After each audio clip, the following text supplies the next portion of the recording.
Good morning, good afternoon, and good evening in the expecting and relevant time zone on your screen in our show. Today, we have the pleasure not to have one or two, but we have three guests. So, this is a happy and merry round of five today, which is presenting you some news, information, and thoughts on how a suite is the precondition for good CX approach, or do we have here some other thoughts?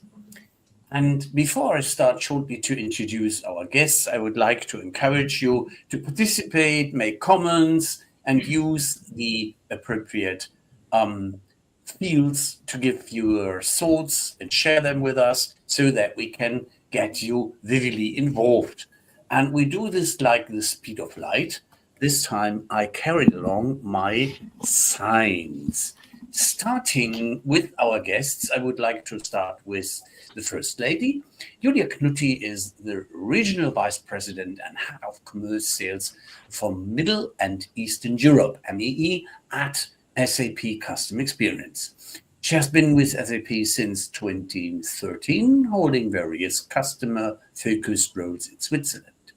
Julia has been followed a career in IBM, where she completed a dual degree in international business and worked across Germany, the US, Switzerland. So she came around a bit and saw a lot of stuff which is important to know how customers feel and think and would like to be cared. Also, she has done some studies in St. Gallen, finalized them in 2019, and she was quite involved in that study in artificial intelligence in the evolving customer journey, which is a hot topic these days. So right on spot, Julia, that you choose that topic to go for. Now coming to the next in our line is Patricia. Patricia Krall is the Global Vice President, Center of Excellence, CRMCX SAP. And having worked in the SAP in different functions, she is an inspiring and passionate business leader with extensive experience in a range of industries, such as retail, CPG, financial industry, and food technology. Highly skilled in digital CX, branding, strategy, marketing, sales and organizational transformation, and having an entrepreneurial mindset and experience in leading businesses, both within multinational corporations, but also startups. That is a foundation where one can go for the CX journey for the customers. Last but not least, we have Simon to make the triumvirate from SAP ready and running. Simon is the one who has the longest connection to Thomas, as he has been in SAP for over 18 years.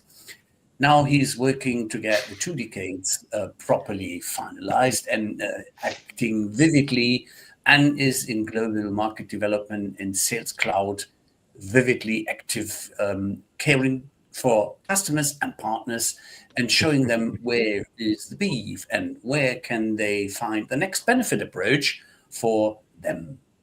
With career spanning really those 2 decades, his role involved driving go-to-market strategies, which was quite important and fascinating, enabling sales team, which is if nobody sells and knows where the fun factors are, that is tricky and heavy, and leading marketing initiatives, particularly in the consumer goods area. Simon's profits in sub-hybrid sales cloud and his focus on the Asia-Pacific, Japan, and Greater China regions underscore his global perspective and the industry perspective knowledge. Fluent in multiple language, the advantage, Simon is committed to ensuring customer success and fostering innovation in the dynamic field of cloud solutions. Now, if I spoke too fast or forgot something, you are invited to add. And I have to give you my regards from Michael Gassman, whom I met on your booth and had a nice chat, and a friendly Chinese lady or Chinese-looking lady, which was in the role of including old-fashioned machinery and get them to work with SAP, which looked to me like a miracle come true. Now, I cut off. Julia, the floor is yours. Go for the first question, Thomas, please. First, there's some appreciation. Yeah, quite a lineup. That's true. And now that the lineup is introduced, our hour is done. No, actually, I mean, we are here. We are all CX guys, so to say, and everybody of us has a definition of their own. I'd like to hear yours. So, what is your definition of CX, in particular, good CX?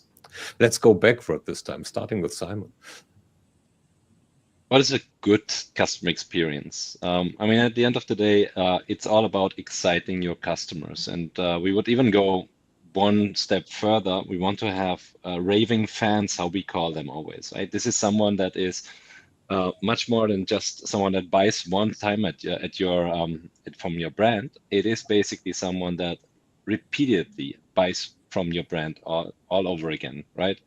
We all know in the customer experience world, we need to make sure that every single customer interaction is really under control. So as a company, as a brand, we need to understand our customers, be it in the B2C world, be it in the B2B world. We need to understand how they engage with us, and which channels also they engage with us.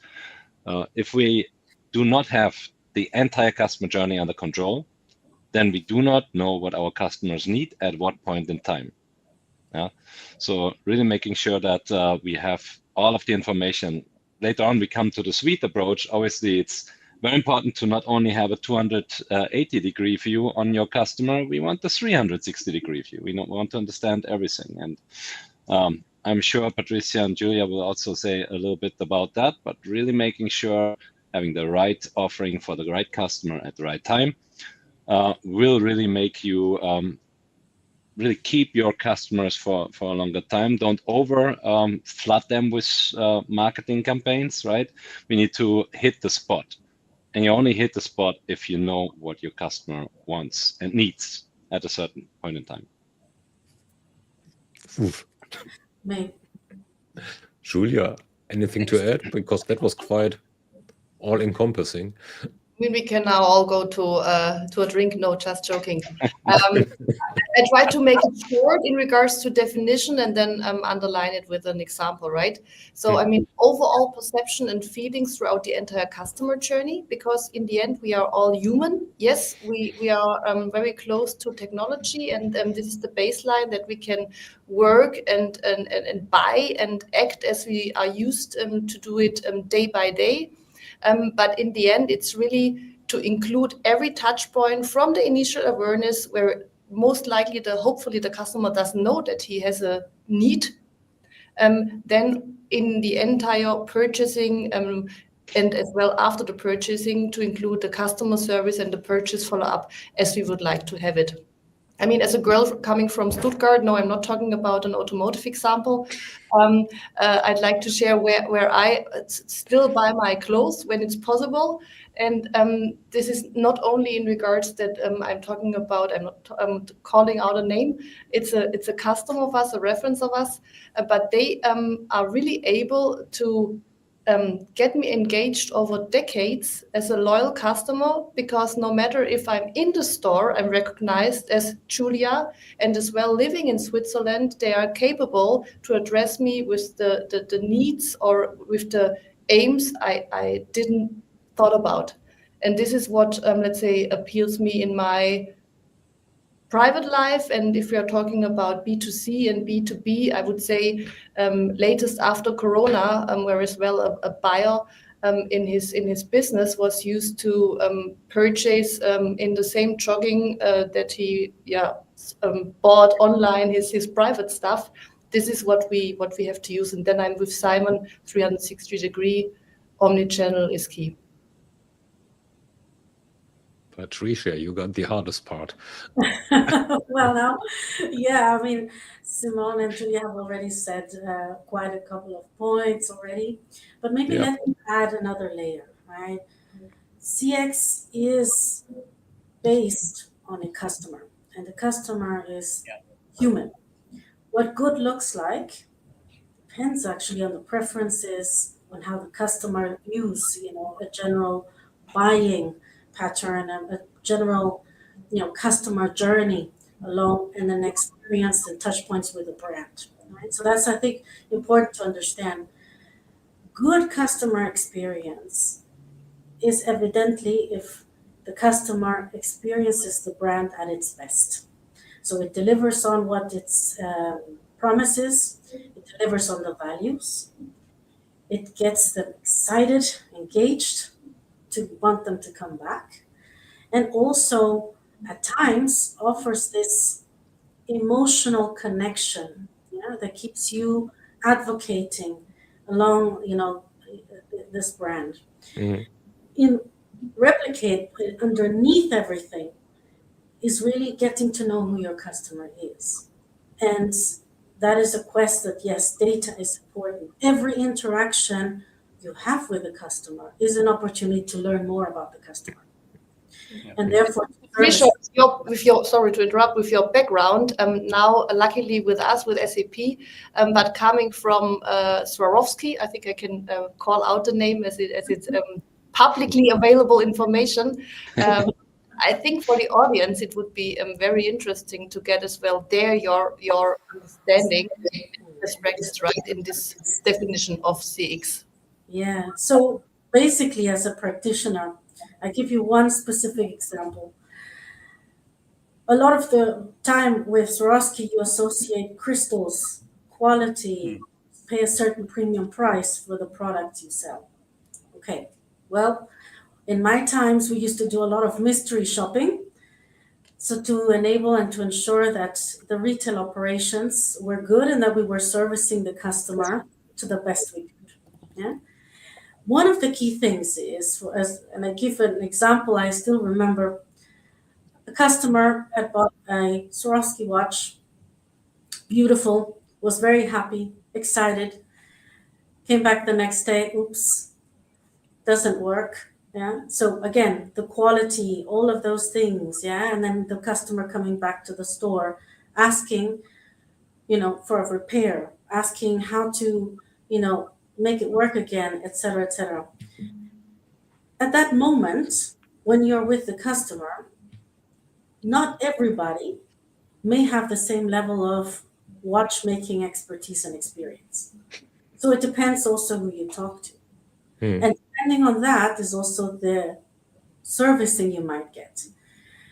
One of those key things that really makes it or breaks it, even when you bought a product and you were very happy with the product that you bought, is how to react in those situations. Yeah? And how to react in a way that you turn that experience into a positive one. Right? So oftentimes, it was important in the back end, in the sales operations, that you definitely had online and office capabilities in terms of customer service and experience. You routed the problem to the right servicing mechanism, right? If it was a repair, if it was a battery, you knew where to direct it. So there were a couple of things that are very, very crucial. And one of the core things and experiences I've made is the devil's in the details, right? It's how good you offer at that moment the customer to say, okay, we don't have it right now. I give you a replacement that you could potentially bring it back, right? Once your watch has been done, so you can enjoy it. There's different mechanisms you can turn around that experience into a positive one.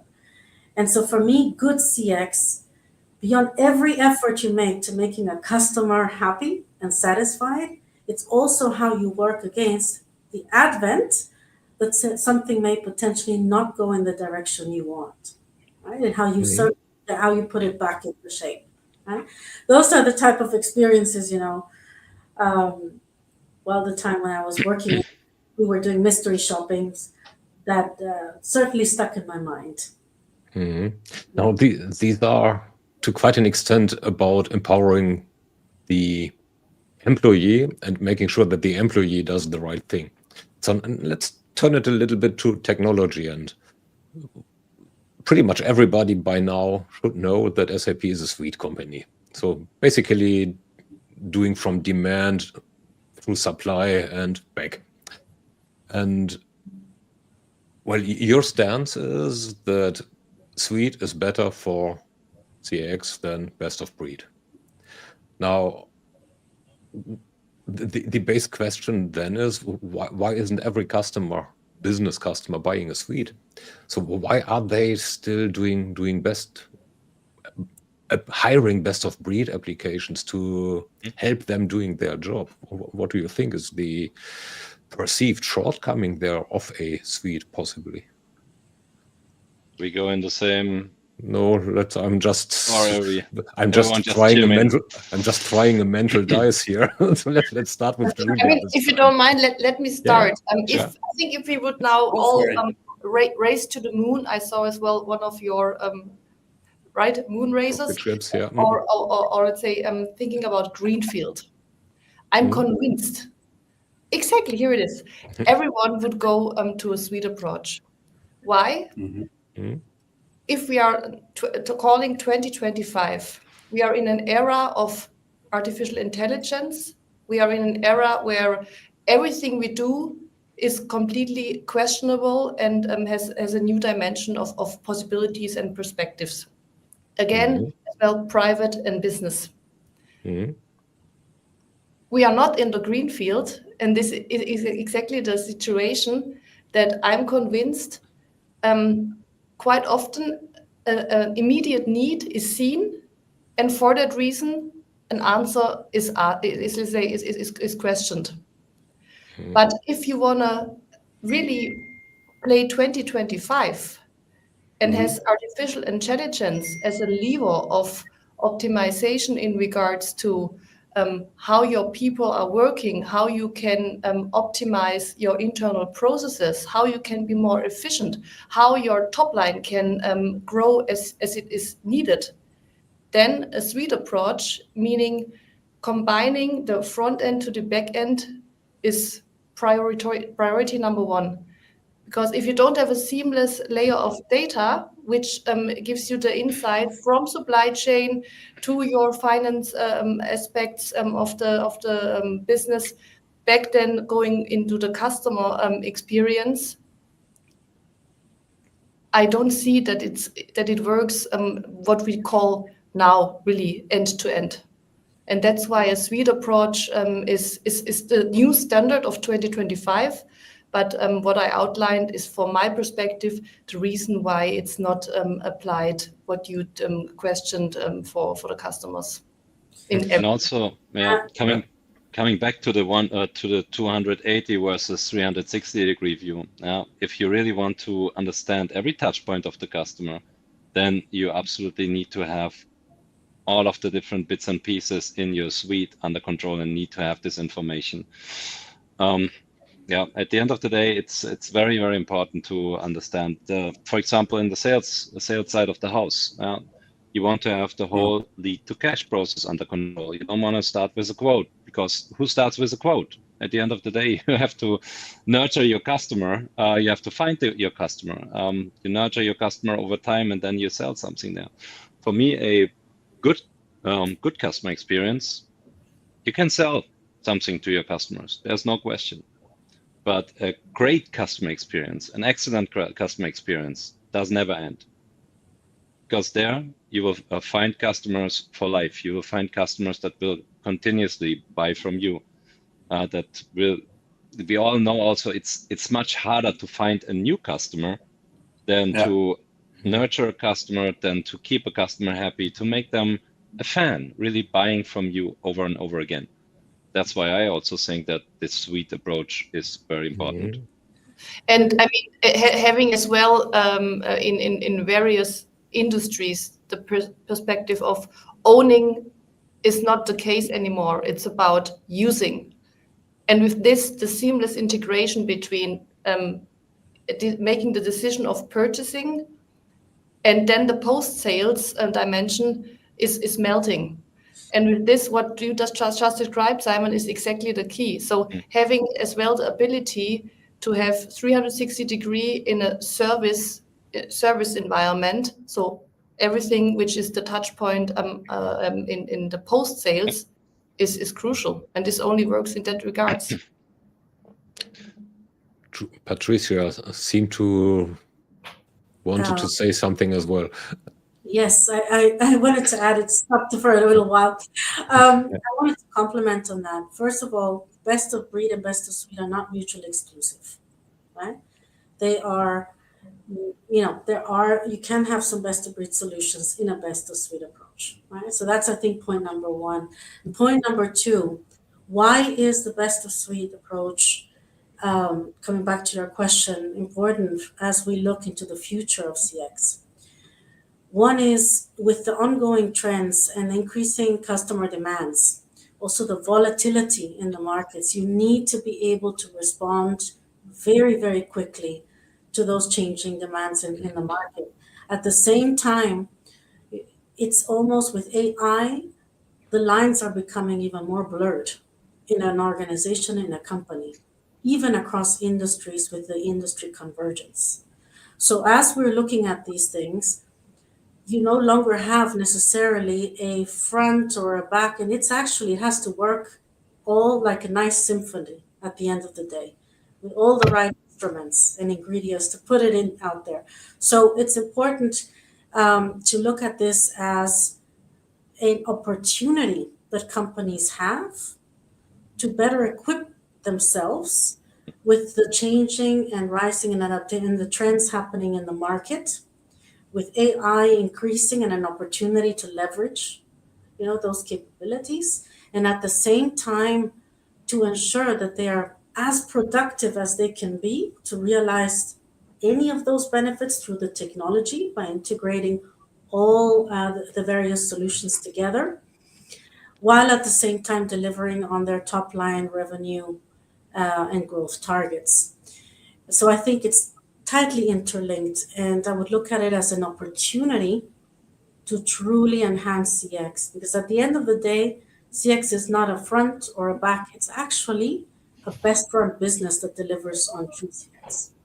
And that ties in all of the different aspects of a company. What I really like what you just said is it doesn't exclude, right? You can have a best of suite approach, but you still can have best of breed in there. Right? I mean, I think it's known that SAP has a best of breed in ERP. Yeah, that's where we are very, very known for. But in my 18 years of SAP, I have never seen so much investment in CRM as well. Like, I mean, in commerce, I think also that is very, very known that we have a best of breed solution there.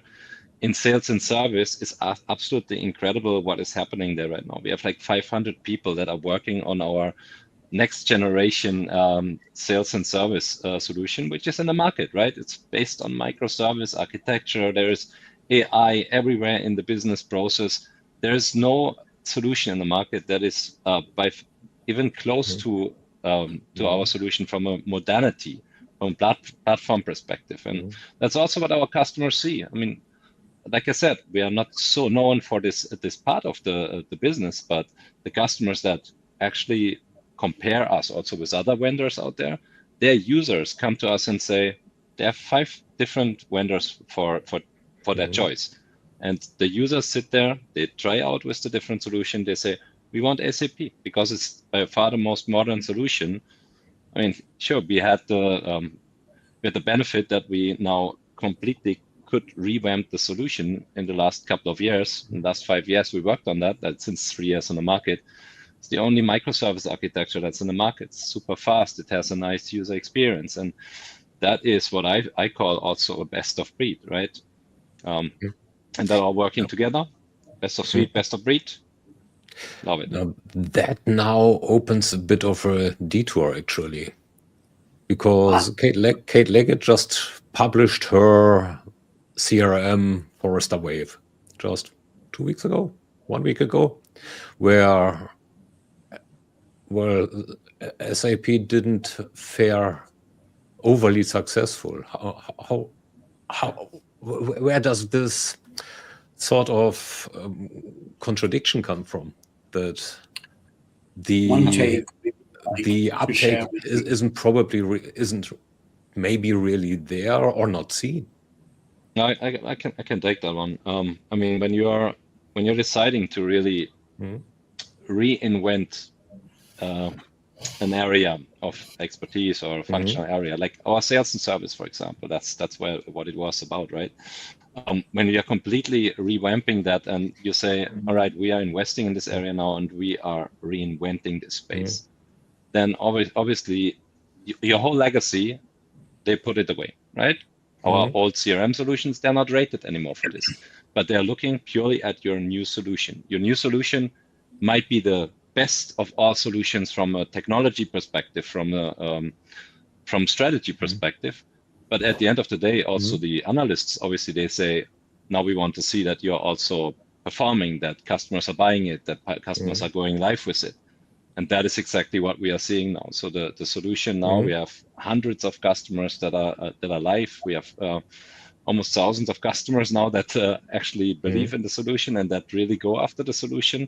So I can tell you in the next very short time, you will see a big shift in this. Because whenever we are in a competition against the competition, where we are invited to the table also, because not always people or customers know that we are so strong in this area, we don't see any issues in convincing the customers and especially the users.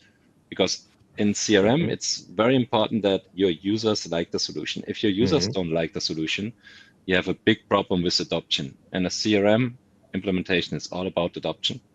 If no one is using it, you have zero value out of your CRM. You don't have data in there. Your sales reps don't see the benefit of using it. And that is for us the most important thing. And that is also why I say reinvent, because we completely structured it in a way user-based, right? We looked at what do users need, not what kind of features we need in the first place. What do users really need in their daily life? Yeah, Fair enough, Simon. Yeah, Totally, so 100% Simon, and as I name myself still the new kid on the block back to CX, I mean, first of all, I made the due diligence, and second, I'm really, let's say, proud of the customer interactions I had, going as well, let's say, into discussions to the customers who decided for the sales or the service cloud or both just recently, and then I'm eager to learn, and I ask, what made you decide? Yeah. And you cannot imagine how often it says we got from SAP what we never expected, because we are deciding because we trust on let's say the most rated DAX concern coming out of Germany with your decades. We have an SAP strategy, and then we, let's say, made an RFP for sales and service. And the user interface and what the business came back to us wasn't expected. And this is really the most hidden jewel we have in our pocket. Yeah. Like it shine. The thing is, make it shine and talk about it, such as was done on the DSAG reunion, and when they had that meeting and had some cool cases. What I was wondering, and I see from the talk I had with several partners and several customers, even on the Hannover Messe industry, that the satisfied customers, which should be encouraged to show up at Forrester, haven't showed up so far. So we need us to spread more of that good news and how happy customers are, such as I reflect, for instance, from that DSAG event, Studios, not Stabilos, Stabilos was one who did a quote and said that he was excited, not only happy, he was excited, moving from V1 to V2, the next generation of our CRM, the next generation, and there was a smooth stuff and a smooth story, and he was nearly unstoppable in talking positively. So is another perspective. Yeah, I want to also bring in a little bit some of the facts I think Simone also mentioned. I mean, we see it also in the renewal rates, right? If a customer is happy, they will renew. and those are very, very high. Most of the highest, we have one of the highest renewal rates across the various different types of solutions at SAP. So that also gives you an indication of the stickiness of the solution. And that's point number one. I think point number two, we have offerings that are truly unique to where we differentiate. For example, Simone may smile in a bit, but our Grow and Sales Cloud proposition, value proposition that we have in the market is definitely something, that not many vendors could offer, or compete with, even if you look at different solutions, right? I think that the combination, the package, the value they realize in getting the fulfillment from an ERP plus CX solution is definitely there. So those are the two things that I would also want to add as important, points. Let's hold that thought for a second, please, because apparently we managed to create some confusion. So Dan asks what's the difference between S/4HANA Cloud and Business Suite. He corrected himself a bit later. So is there a dependency, or what's the difference? Who wants to pick it up? I could explain it too, but I rather have it directly from the horse's mouth. So S/4HANA is classically our ERP system, right? You can have it in different versions as S/4HANA public cloud or private cloud, where you either have it hosted directly on the hyperscalers, or you can have it in the private cloud edition. Then what the business suite in general is a much wider construct, right? Because S/4HANA is basically your ERP part, but there is no lead to cash process, for example, covered there. That's why we are natively connecting all of the other processes that companies have, that every company has, including service and including marketing, and the entire construct is the business suite, right? And I really like the example and the point that Patricia just made. What we do as offerings, like for example, our Grow with Sales Cloud or Grow in general. When you go for a Grow subscription, then you get a business suite, right? You get the not only starting from the quote, you start from actually the lead, so where you actually start to generate new business. And SAP is even going so far that we are saying we all know that the integrations between those different technology stacks are cumbersome, costly. You will get a very, very bad TCO if you have to maintain all these interfaces. With Grow with Sales Cloud or with Grow, what we did, for example, we have an S4 system, an ERP system in the cloud, and we natively connect our sales system to it.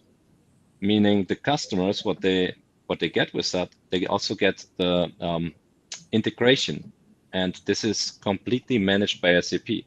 So they don't have to buy a middleware. They don't have to set up the integration. They don't have to maintain the integration. That is SAP is doing it. So we are much more going into the direction where it seamlessly flows across the whole company, and that more and more without a lot of effort for customers. And that is something that really resonates very well at customer side. And now here's why, or to make it as well, let's say in my words, then I think it was Dan, right, who asked the question. Yeah. So I don't know how long you are with SAP, but 100%. I mean, S/4HANA is the modern cloud-based ERP solution, right? Which we are let's say providing as well since quite some years. And if SAP talked about the suite for decades, it's really linked to our traditional on-premise ERP system. So meaning how SAP grew after the 50 years of legacy, at least until 2008, where we started with the acquisitions and really investing into the line of business functionalities. But if we are talking about now our strategy, which means suite first, AI first, the suite approach or the suite definition is as well very, very linked to the just recently announced SAP Business Suite or SAP Data Cloud, right? And there, what I already outlined a little bit earlier to a question, the importance of data, SAP data, non-SAP SAP data, in let's say one stack, is let's say the key for no matter which business process we want to optimize. And there, obviously, CX is part of it, because with this approach, we are enabling the AI functionalities, which is 2025. So now here's why I asked you to hold that thought, Patricia. Simon just brought the point up as well.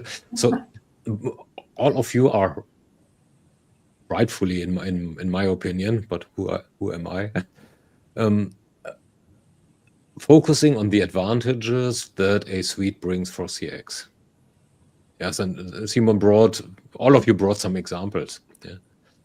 But on the other hand, to properly successfully be able to sell these advantages, it is quite helpful to have some KPIs that you can directly reference that say, okay, if you do the suite approach, this will benefit your CX, this KPI that much. Let's say customer satisfaction, customer effort, whatever it is. Which KPIs do you see that are directly improved by a suite approach versus integrating together or integrating a bunch of independent solutions? So maybe I could start and then Simon and Julia, you jump in. So first and foremost, the business suite is not just looking at a single, I would say, KPI or necessarily only the classical CX KPIs that we look at, like CSAT, Net Promoter Score. It goes beyond it. It looks at your productivity. It looks at your top line revenue growth. It looks to, improve also the employee engagement along those lines. So there's numerous, I would say, KPIs related to the business and the business health and the business operations. An example. You are going into a trap right now, Patricia, but go on. Well, and I'll explain why. For example, when we used to run CX in the company, we would not only look at the traditional CX type of metrics, right, that we had lined up by our department, but we would be also looking at how profitable and how well we are delivering on those typical KPIs as a company. Therefore, for example, we have, our value advisory here and at SAP has done some analysis already. And I can tell you that we have seen the companies that just looking at the ERP/CX, combining those two, we have seen return on investments 3 times than only if they had one single or one stuff as a solution. We have also seen that customers generally, that fulfill that have had an increased productivity of at least twice.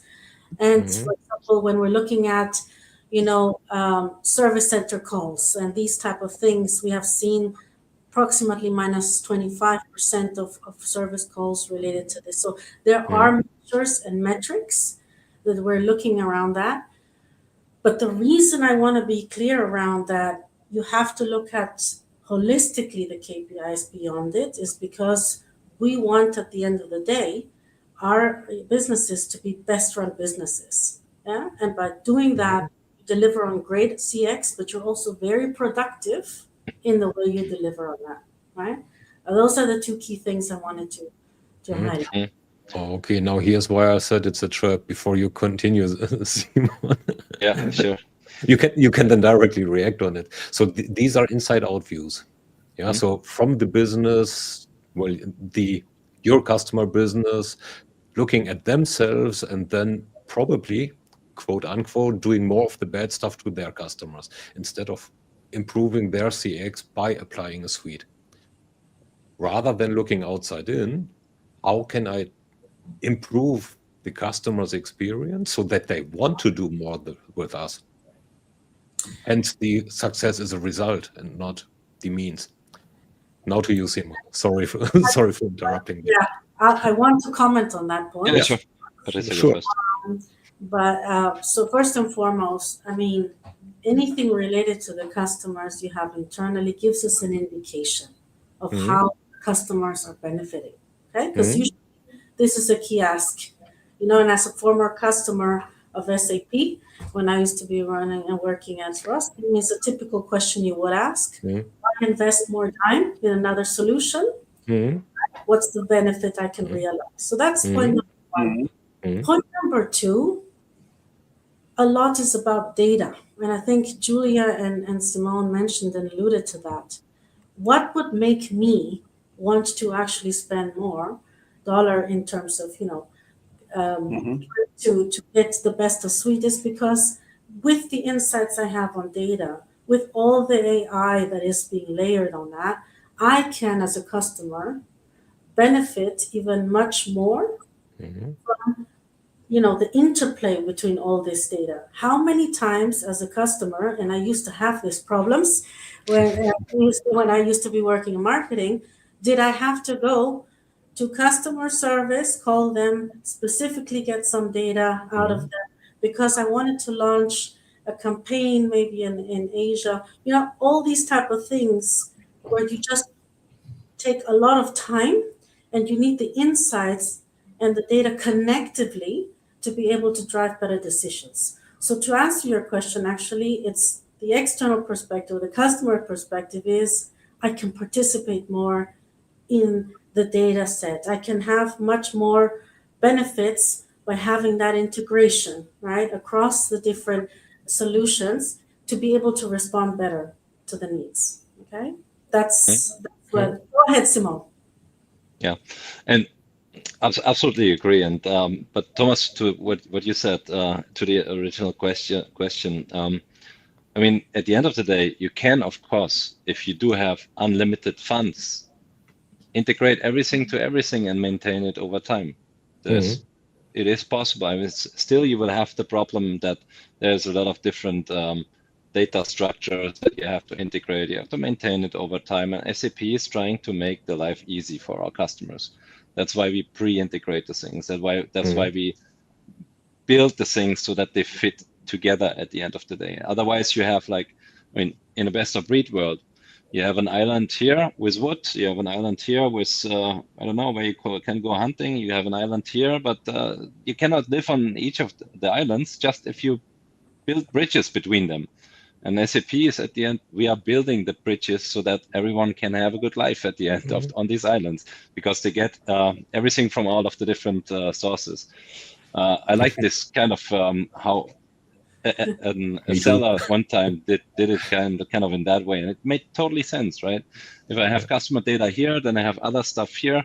You never have the full view of the customer, and you can never react on a certain situation in the right way and build this amazing customer experience. That's why I think it's super important to have that. And these out-of-the-box integrations, I mean, it always sounds like, okay, the techie guys will do that. The IT will take care of that. What do I have from that as a business user? At the end of the day, if the techies are failing on bringing these things together, or I don't know, we don't have unlimited funds, then I end up with a 280-degree view.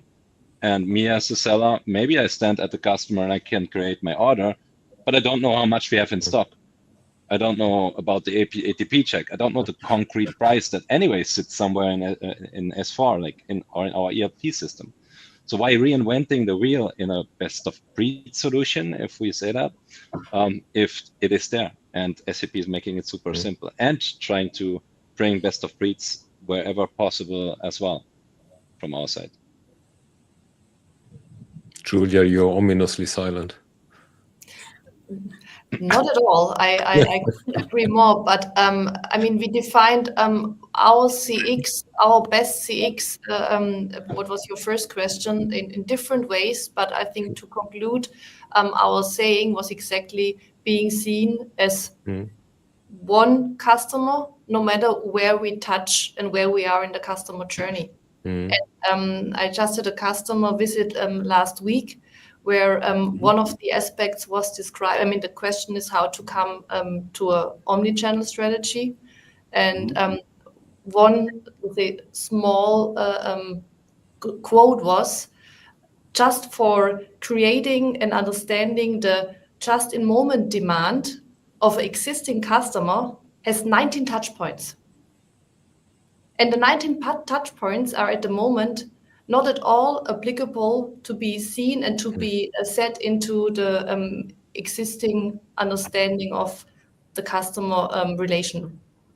And I think this question and this problem states exactly why a suite approach makes sense, and why as well, first of all, taking a step back and getting an understanding of the strategy and what is the business values we want to optimize, no matter which technology, but really from a business perspective, is the key to then succeed and to get the let's say the backwards invest with a proper ROI in place.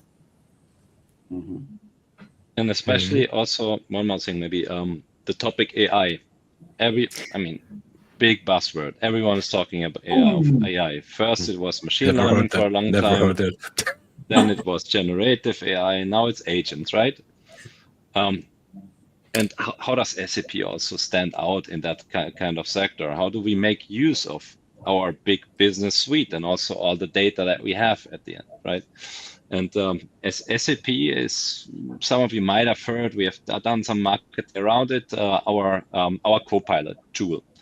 Our Copilot tool is basically what we have in our private lives. We have Siri, Alexa that are helping us with playing music, with turning off the on the light and stuff like that. Joule is our Copilot that is basically following you everywhere. It helps you with anything. It's not the threat that it's following you everywhere where you need it. And it basically brings together all of the information that you need as a sales rep or service agent or whatever your role is to make your life easier. And this, since it is embedded in all of the SAP business suite, so all of the SAP solutions, we have the entire SAP universe in data that we can simply request from a Copilot to bring it to us. Example, I'm a sales rep, I'm at the customer side, and I'm asking something about the invoices that are open still in S4, in ERP, right? So to really understand, does the customer maybe first have to settle some invoices before we can sell here again, or can we sell to him, right? So that the credit limit is not over, right? So they have to settle a little bit before. But this is like overarching all of the SAP data, bringing that together and in a very nice, very productive and efficient way, because you can just ask it and it brings all this data together. What now, of course, all of our market companions also do have sort of co-pilots, right? But they again live on some islands, right? SAP has the whole SAP business suite data, so the entire customer data on it. And on top of that, we have a big announcement on Sapphire last year that we have a cooperation with Microsoft as a partner. So Microsoft has a great co-pilot for their productivity apps, like for Outlook, for Teams, for SharePoint, and so on and so forth. We have the vastest, I'm not sure if you can say that, but the most business data for most of the customers, right?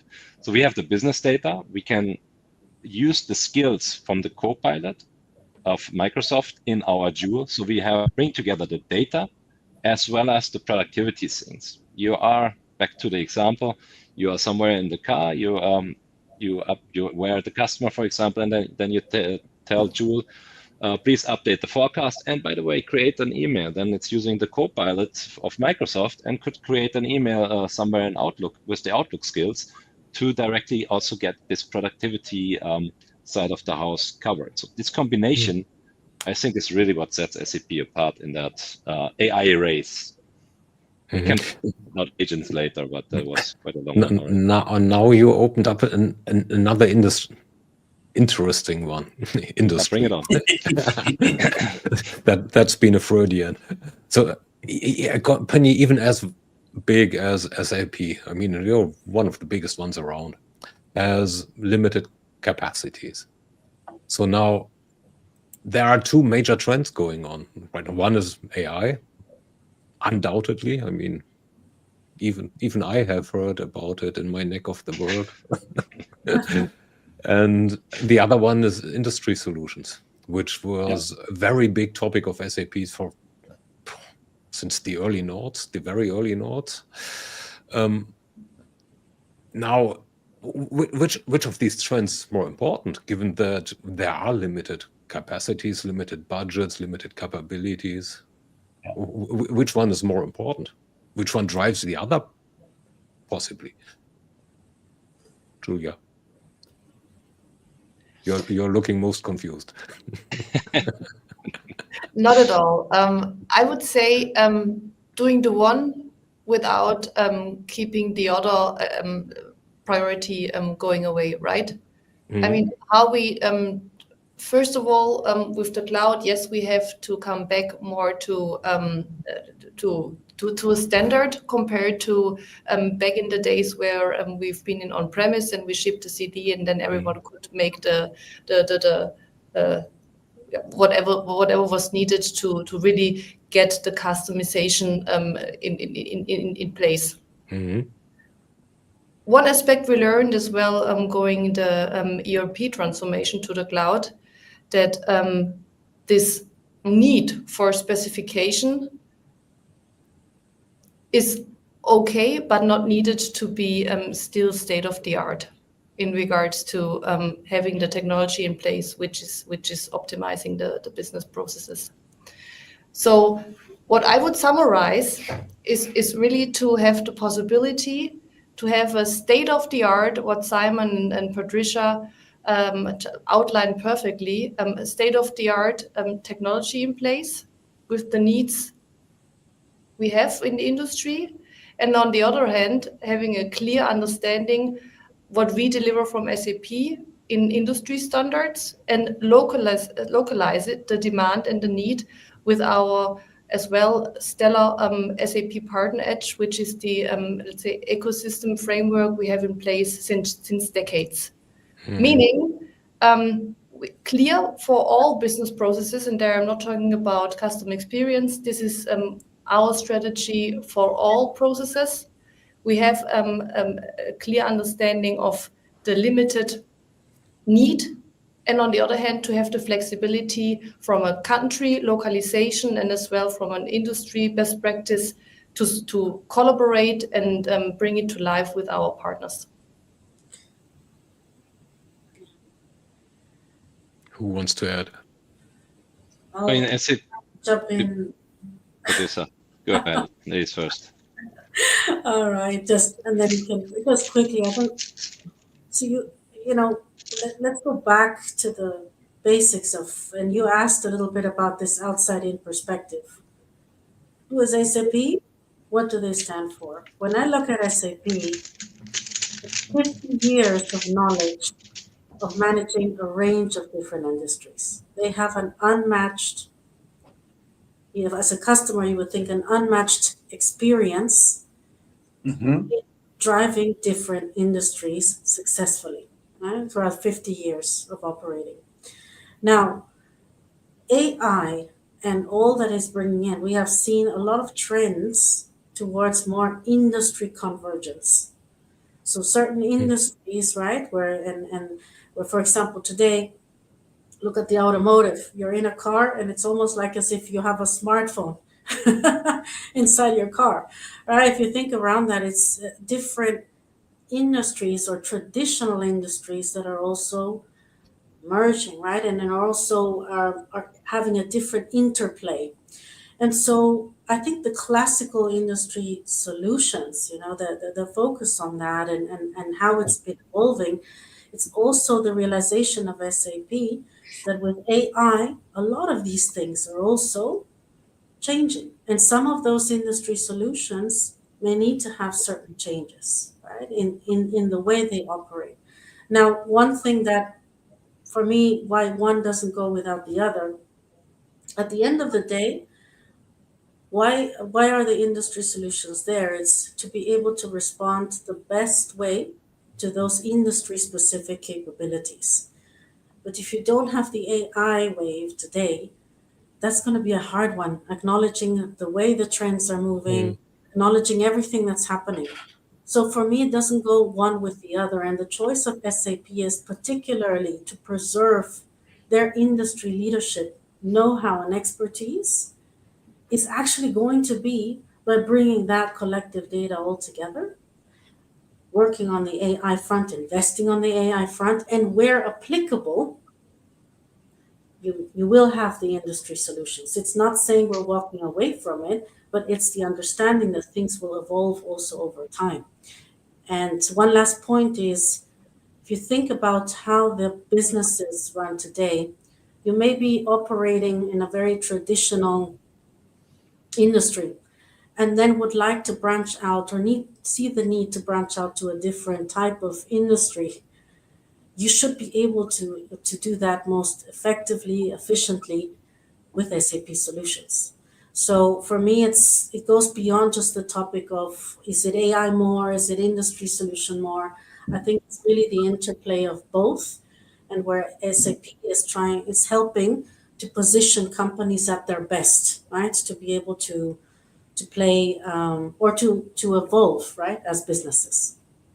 I think just to add to that one, absolutely agree. Industries has always played a very, very, very big importance at SAP, because at the end of the day, every single customer is from a specific industry. And if you don't have the right functional coverage, but also process coverage for them, then obviously they won't find themselves in what you are developing, right? So SAP has a vast ecosystem of internally even of systems for specific industries. In my 18 years here, I have come across very interesting solutions that SAP developed. In the CPG industry, for example, there is a meat cutting solution where we basically for butchers say, where exactly do I cut so I have the lowest amount of waste? Is this the core of SAP? You could argue, right? So, I mean, we have an ecosystem of partners that can also develop this very, very specific solutions that maybe only 200 customers in the world need, right? But it is very important for us to get the core right in a way that it works for all of the industries, that we have industry like accelerators where necessary, so that really the customers see this is for my industry. And we want to make sure for the core industries that we also have the right industry processes available, which is the same in the ERP or S4 world like it is in the CX world. So we absolutely do have a focus on industries, and the merge now with AI coming on top of this is obviously making everything even more from a much more interesting from what is possible. AI brings us completely different technology, different possibilities that we didn't have. But I would never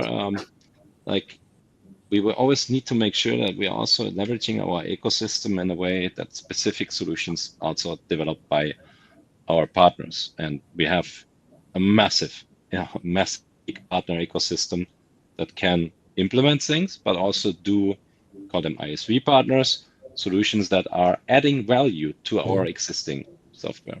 So we are not a closed ecosystem. We are we have our standard.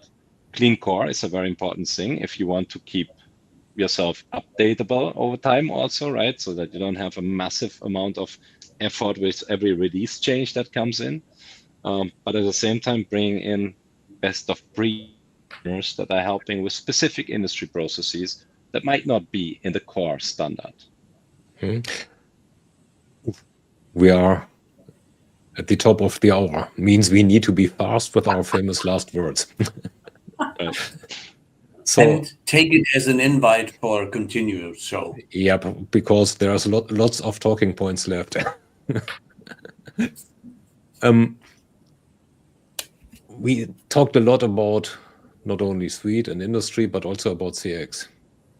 My question is a twofold one, which I'd like you to answer briefly because time is running short. Who's in charge of customer experience, and why the heck doesn't anyone say the customer? Starting with Patricia, please. Well, I think as a company, we all need to play a part in that, right? I think it goes without a say. It cannot be just boiled down to one individual department that makes the magic happen. Yeah, we need to all take that sort of accountability. Like the example I was bringing you at the store level, maybe doing on a single watch, or be it, for example, in making sure you deliver on time the inventory so that you can actually get the customers excited about something you're about to launch and they get it on time is equally as important. Everyone plays a part into making that customer experience a success. And also, we cannot forget, and I want to reiterate the importance of this, the employees. The employees play a fundamental role. Yeah? And in fact, happy employees, it's also a way that they advocate outside and externally. And every interaction you have with an employee that works for a brand is indirectly a promotion or a good thing. So I'd say, from my point of view, this is where I see the responsibility. Julia. Thanks, Patricia. Couldn't agree more. That's why I just underline Patricia's words with an example, with the question or with the let's say ask to get this then to the omni-channel perspective. As well, an official reference, the very well-known brand Four Seasons Hotels gave a KPI with the slogan, "Wow me if you can," to the entire employees. Meaning everyone in the organization, from housekeeping to the receptionist to the waitress, whomever, had a possibility and a budget to serve to the customer a wow effect. Example of a friend of mine, he was a small child coming to the reception after an overseas flight, tired like hell, small, and realized that his Harry Potter book was lost. Oh, it shit. doesn't took 3 hours that, because the receptionist got the conversation of the family, that the receptionist took care that they got a book printed in the room with the small handwritten words. Cool. And I have as well personal examples of it, but this is what the wow me if you can factor brings in regards to now, hotel business, which is anyhow the stellar example of the customer experience. So what drives me every day is to bring this wow me if you can experience in context of all our industry we serve. To be read on your LinkedIn profile. Last but not least, Simon. No, to be honest, I can't top that. Absolutely. We are here as a team. Wow me if you can. That is absolutely a finishing statement that I would love to keep here. There we are. Yep. Right. Right. Perfect. Thanks a lot to all three of you. This absolutely deserves a continuation some other time. So let's plan for that, please. Thanks also to Dan and the anonymous LinkedIn users that showed up here. Cool comments, interesting comments. Thanks for your participation, and hope to see you next time, next week, when we are talking with an ex-SAPler, well, beyond other things, ex-SAPler, named Bob Stutz, about the future CRM trajectory. So it might be quite interesting as well. Greetings to Bob. Yep. Yeah. We are grateful that you joined in. That was a terrific lineup, to repeat one of the comments from them. And we are honestly very grateful. And I had a lot of fun. And even that we scratch just the tip of the iceberg, it's really crying and shouting for continue. So da capo to come. Da capo, and to everybody now. See you next time. We are going backstage now.